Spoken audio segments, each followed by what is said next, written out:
Bine te-am găsit! Dacă ai ajuns la această citire, este foarte posibil ca în următoarele 7 zile să se întâmple ceva important în viața ta sentimentală. Indiferent dacă ești într-o relație, dacă ești într-o conexiune specială sau ești singur sau singură, dar simți că ceva se pregătește, acest mesaj este pentru tine. E o citire intuitivă, fără zodii și fără un timp fix, așadar e valabilă oricând ajunge la tine. Pe parcurs voi menționa și câteva zodii sau numere importante, acolo unde simt că pot aduce mai multă claritate, pentru că am observat că îți plac astfel de detalii. Îți mulțumesc dacă susții canalul printr-un comentariu, un like sau distribuind mai departe citirile mele, pentru că sprijinul tău chiar face diferența și creează un spațiu cald în jurul acestor mesaje. De asemenea, ajuți la transmiterea lor la cât mai multe persoane. Dacă vrei mai multe citiri, te invit să explorezi și celelalte videoclipuri de pe canal, unde cu siguranță vei găsi ceva care să rezoneze cu tine. Hai să vedem acum ce energie se activează în viața ta sentimentală în perioada imediat următoare. Prima carte ne spune ce simți tu acum în plan sentimental.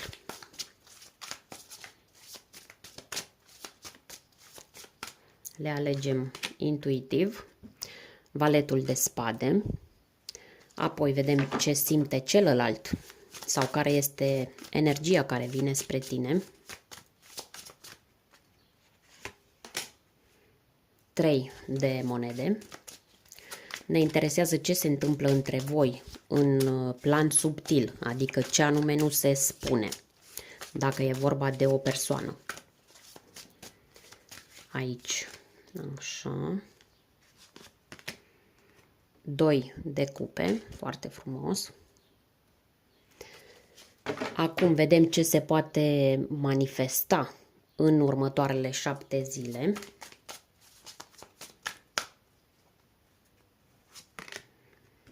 Soarele, ia te uită. Hai să vedem ce îți poate bloca fericirea dacă nu ești atent sau atentă. Ne interesează și partea aceasta.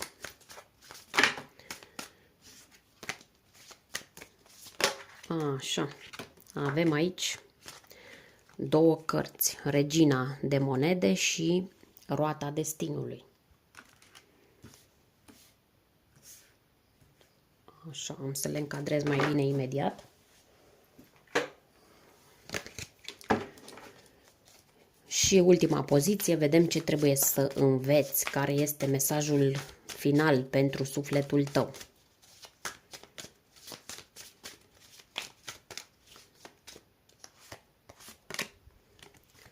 Cinci de bâte. Haide acum să cerem și un mesaj oracol. Îl cerem din partea Arhanghelului Mihail. O secundă că le am aici. Se mai atinge cineva de cărțile mele. Am o fetiță interesată de ceea ce fac. Și mi le mai mută din când în când. Haideți să vedem.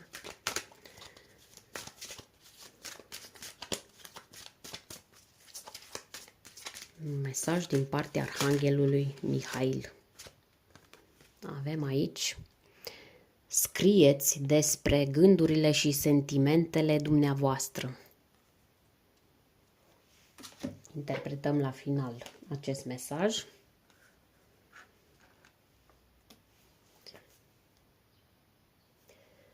Acesta poate fi un semn clar că ai nevoie să te eliberezi de ceva. Ai nevoie să-ți clarifici sentimentele sau... Da, să înțelegi ce simți cu adevărat. Revenim la acest mesaj la final, dar ține-l aproape pentru că s-ar putea să capete sens după ce vedem toate mesajul cărților de tarot. Începem cu valetul de spade, care ne spune ce simți tu acum în plan sentimental. Așadar, în momentul de față, hai și cu focalizarea, da. În momentul de față pare că ești într-o stare de vigilență emoțională. Acest valet de spade ne arată o minte activă, poate chiar agitată, o minte care analizează, se întreabă, observă tot ce se întâmplă în jur. Poate că nu ai încredere deplină în celălalt sau poate că pur și simplu ești într-o perioadă în care nu mai lași nimic să treacă neobservat. Niciun gest, niciun mesaj, nicio tăcere. Dacă ești într-o relație, s-ar putea să simți că partenerul sau partenera nu spune tot. Sau că tu ești cel sau cea care caută adevărul dincolo de aparențe. Dacă ești singur sau singură, e foarte posibil să ai o energie de curiozitate, dar și de precauție. Ești atent sau atentă la tot ce vine spre tine și nu mai ești dispus sau dispusă să intri ușor într-o poveste de dragoste. Ai devenit mai selectivă, poate chiar dai dovadă de neîncredere și e firesc, mai ales dacă ai trecut prin experiențe care ți-au lăsat semne adânci. Din punct de vedere astrologic, valetul de spade se poate lega de zodiile de aer, Gemeni, Balanță și Vărsător. Dar mai important decât atât este energia mentală pe care o porți acum, o combinație de vigilență, analiză și nevoie de adevăr. Numerologic, acest valet este legat de vibrația 1, începuturi, dar și alegeri importante legate de comunicare. Următoarea carte, 3 de monede, ne vorbește despre ce simte celălalt, ce energie se apropie de tine în cazul în care nu ai pe nimeni în viața ta. Fie că vorbim despre o persoană anume, fie despre cineva care urmează să apară, este o energie de cooperare, construcție și implicare treptată. 3 de monede arată o dorință de colaborare, nu neapărat pasiune explozivă din prima clipă, dar o abordare matură bazată pe ideea de a construi ceva împreună. Dacă ești deja într-o relație, persoana de lângă tine poate simți că aveți nevoie să lucrați împreună la stabilitate, poate chiar să consolidați încrederea, respectul sau valorile comune. Nu e o carte care să reprezinte romantismul clasic, dar este foarte valoroasă când vine vorba de relații reale și durabile, mai ales dacă ați avut parte de dezechilibre în trecut. Dacă ești singur sau singură, energia care se apropie este a unei persoane care nu va intra în viața ta pe jumătate, ci își dorește un parteneriat serios, poate chiar aș spune că are această pornire după ce a fost rănit sau rănită de instabilitate în relațiile sale anterioare. Poate fi chiar cineva care te respectă pentru cine ești, cineva care îți ascultă părerile și vrea să creșteți împreună unul cu celălalt. În unele cazuri, 3 de monede poate indica și că această persoană este sau va fi cunoscută printr-un context profesional, în cadrul unui proiect sau a unei activități practice, sau poate chiar printr-un sprijin comun oferit altcuiva. Deci așa, în astfel de împrejurări, vă puteți cunoaște. Zodiile asociate cu această energie pot fi Taur, Fecioară sau Capricorn, zodii de pământ care tind să caute stabilitate și rezultate concrete. Numerologic, cifra 3 aduce un mesaj de expansiune prin colaborare. Așadar, este începutul unei structuri, este temelia unei relații. Per ansamblu, această carte nu strigă iubire la prima vedere, dar șoptește că sunt aici și vreau să clădim ceva împreună. Aceasta este energia pe care o emană persoana respectivă. Trecem la poziția a treia și vedem ce se poate întâmpla între voi în plan subtil. Aici este inima citirii, pentru că 2 de cupe arată o legătură profundă, reciprocă, chiar dacă nu e recunoscută deschis sau este blocată de orgolii, de frici sau de lipsa de comunicare. La nivel subtil există o atracție sinceră, o dorință de conexiune reală, de suflet la suflet. Este posibil să vă gândiți unul la celălalt în același timp, să simțiți nevoia aceleiași clarități, nevoia aceluiași gest de apropiere. Pentru cei care sunt deja într-o relație, această carte arată că există iubire, chiar dacă poate nu e exprimată în forma cea mai matură sau vizibilă. Poate că unul dintre voi are dificultăți în a arăta ceea ce simte, dar în profunzime există o oglindire emoțională autentică. Dacă ești singur sau singură, acest 2 de cupe poate indica fie că ai lăsat deja o amprentă în inima cuiva, chiar dacă nu ți-a spus asta, fie că o conexiune puternică se pregătește să apară. O conexiune care va veni cu recunoaștere reciprocă din prima. Nu va fi o relație de compromis. Este o carte asociată adesea cu Zodia Rac, dar și cu energia venusiană, Taur și Balanță. Dragostea care vine cu blândețe, cu atenție și cu nevoia de echilibru. Numerologic 2 vorbește despre parteneriat, dualitate, decizii luate în doi. Este o energie care cere asumare emoțională chiar și în tăcere. Așadar, chiar dacă lucrurile nu sunt clar exprimate, între voi se află ceva real, viu, care așteaptă să fie confirmat sau poate recunoscut cu mai mult curaj. În continuare avem Soarele. La poziția 4, ce se poate manifesta în următoarele 7 zile? Soarele este una dintre cele mai pozitive cărți din tot tarotul și atunci când apare în această poziție îți spune direct că se poate întâmpla ceva care aduce lumină, claritate și apropiere. În următoarele 7 zile, ceva din această conexiune, fie că este deja formată, fie că urmează să apară, poate deveni mai limpede și mai deschis. Poate fi o discuție sinceră, un mesaj neașteptat sau o întâlnire care topește tensiunile. Dacă ești deja într-o relație, este posibil să apară o etapă de reconectare emoțională, mai ales dacă în trecut au fost neînțelegeri sau distanțe.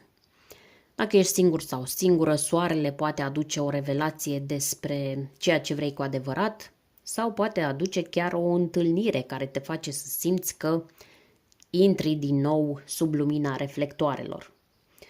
Această carte vorbește și despre vindecare emoțională prin acceptare și sinceritate. Ceva se aliniază, poate un moment în care te simți tu însuți sau tu însăți în preajma cuiva fără măști. Soarele este asociat în mod tradițional cu zodia Leu, dar energetic el aduce o vibrație a copilului interior, bucurie pură, libertate și autenticitate.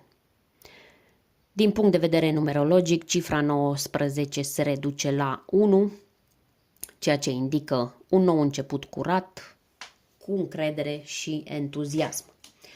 E o perioadă excelentă pentru clarificări, alegeri sincere și momente de adevăr care nu doar că luminează drumul, dar și încălzesc inima. Deși se conturează o energie frumoasă, e important să vedem și ce poate interveni ca obstacol. ceva ce ar putea să-ți blocheze fericirea dacă nu ești atent sau atentă. Avem aici regina de monede și roata destinului. Această combinație îți atrage atenția asupra două lucruri diferite, dar complementare totuși, controlul și atașamentul. Regina de monede este figura care își dorește stabilitate, siguranță și continuitate, dar uneori poate deveni prea fixată pe ceea ce trebuie să fie, în ghilimele, fixată pe confort și pe zona cunoscută. Roata destinului, în schimb, vine cu forța schimbării, cu lecțiile vieții care vin, fie că vrem, fie că nu. Ce-ți poate bloca fericirea acum? O tendință de a ține cu dinții de ceva sigur, chiar dacă nu mai este viu emoțional.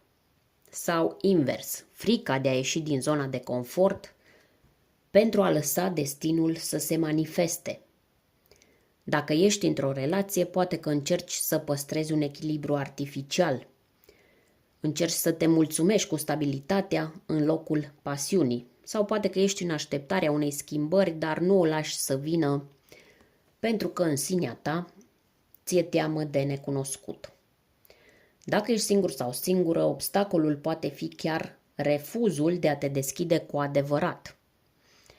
Poate pentru că te simți prea bine pe cont propriu sau pentru că aștepți ca viața să decidă în locul tău. Zodiile asociate aici pot fi Capricorn sau Taur pentru energia reginei de monede orientată spre securitate și Săgetător, Scorpion sau Leu, zodii guvernate de Jupiter, Marte și Soare, implicate frecvent în roata destinului. Numerologic, roata este cifra 10, care aduce încheierea unui ciclu și începutul altuia, iar regina are vibrația maturității, dar și a alegerilor înțelepte sau prea prudente. Așadar, cheia aici este să nu confunzi siguranța cu fericirea. Iar dacă simți că viața te împinge spre o schimbare, poate că e timpul să nu te mai opui. Pentru că uneori luptele cele mai mari nu vin din afară, ci din interiorul nostru. Hai să vedem acum ce ai de învățat în această etapă. Mesajul final pentru sufletul tău. Avem aici 5 de bâte. O carte a tensiunii interioare, a conflictului de dorințe, a fricțiunilor care apar când nu știi exact ce vrei sau când inima și mintea trag în direcții diferite. Lecția ta în această perioadă este să-ți identifici propriile conflicte interne. Ce parte din tine vrea iubire și ce parte se teme de ea?